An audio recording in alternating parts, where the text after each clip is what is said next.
Hitler won the first election. It's only after he is able to capture power, then he eliminated the opposition and eliminated democracy. We are not attracting the youth and the younger generation as much as we should. That is a weakness and a failure. For example, the use of social media, you see. Many young people today don't read newspapers or even watch television, they look at the phone. They get all the information through that. Hello Federal viewers, I am with Mr. Prakash Karat, senior politician of the Communist Party of India Marxist. Hello sir.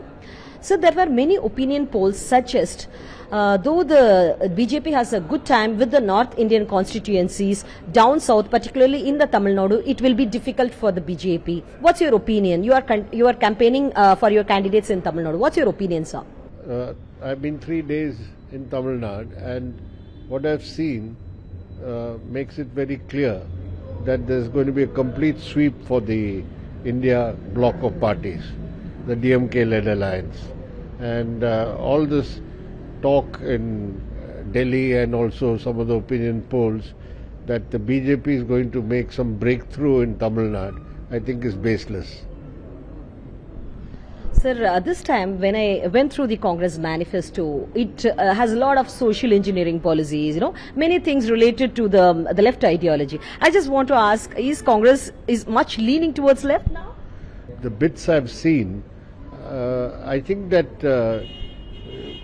it is, you cannot call it a left manifesto or elements of the left. It's basically, I think, from the experience of 10 years of Modi rule, the correctives to that, the policy correctives that are required, some of those alternative policies have been placed, I think, correctly in the manifesto.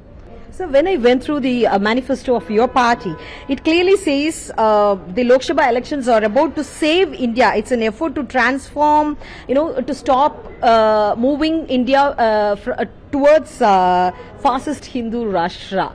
But if people want to vote, if the people gives a different mandate, for example, if they go for BJP, what's wrong if that is the opinion of people? No. First thing is, we have said that Indian democracy is facing an existential threat because the 10 years of Modi rule have shown that this is a party, the ruling party, which does not really believe in the fundamentals of the constitution. And fascism comes also through elections. After all, Hitler won the first election.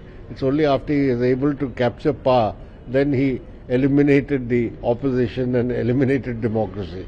So what we are saying is that the authoritarian trends which have already surfaced during 10 years of Modi rule, that is going to get reinforced. And given the fact that the RSS is going to control the levers of power, the RSS ideology is fascistic. So do you think the majority winning or the party, when the one party gets the full big sweep and forms the union government, how, with your words, how bad is it or how scary is it for democracy? No. You see, the BJP and the RSS are trying to consolidate a Hindu majoritarian state, you see, and they're trying to create a communal polarization for that, and therefore majoritarian rule is not democratic rule. Democracy in the real sense will also safeguard the rights and interests of the minorities, not only religious minority, linguistic minorities, other ethnic minorities. Democracy is supposed to ensure equal rights for all citizens. It is not that we have the majority, therefore all the rights are with us and the others do not have those rights. That is not democracy. But you seem to say that they are about to bring so many changes in the constitution, all that. Do you see any clear signs, symptoms? Well, take the legislation they passed, the CAA, Citizenship Amendment Act. for the first time, citizenship has got linked to religious identity. Of course, this has been challenged in the Supreme Court, but that was now 6 years, nearly 5 years have passed.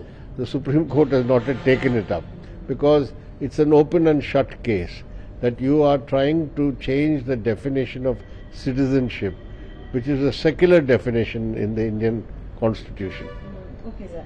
So there is a big increase in the number of protests in various areas, like farmers are protesting, fishermen, unorganized sector and whatnot. So many people are protesting on roads, and protesting and asking for rights, demanding for rights is the basic of the communist ideology. But I'm just wondering, I would like your view, why these people are not coming into your party, why left is unable to consolidate these people? No, the left is playing a catalytic role in the sense, in the farmer struggle, we were not the biggest force, but the most consistent and who was able to provide a direction, what type of struggle it should be. The left-oriented farmers' organizations did that job.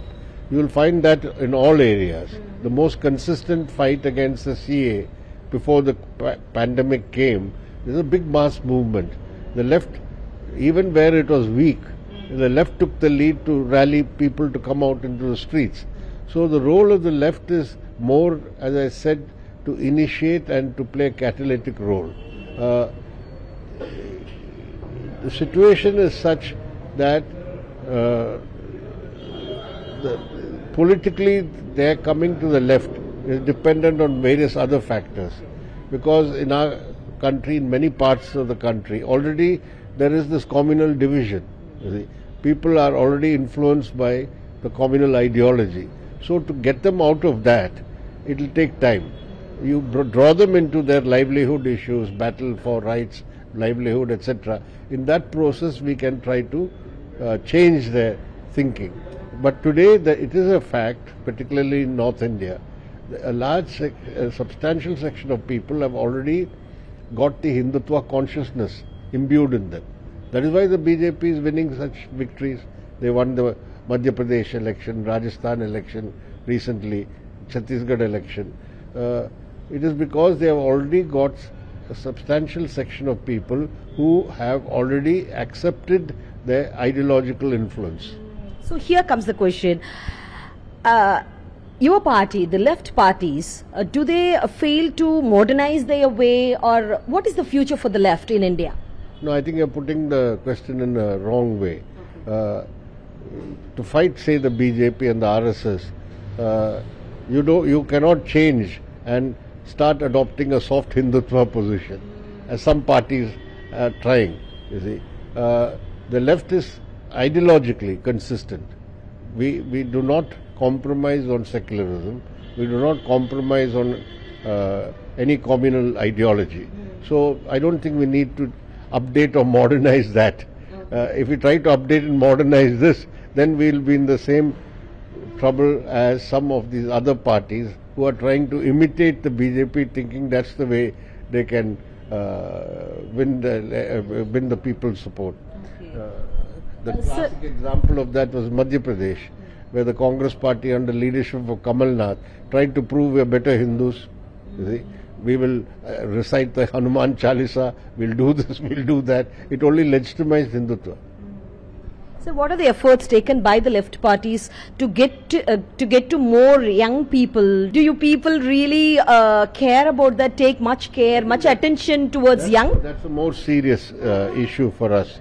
We have already recognized that we are not attracting the youth and the younger generation as much as we should.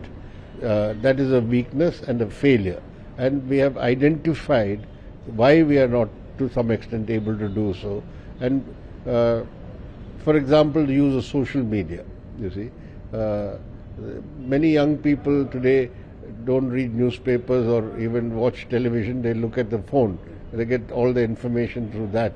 So we have to adopt new ways to reach out to the younger generation and take our politics to them.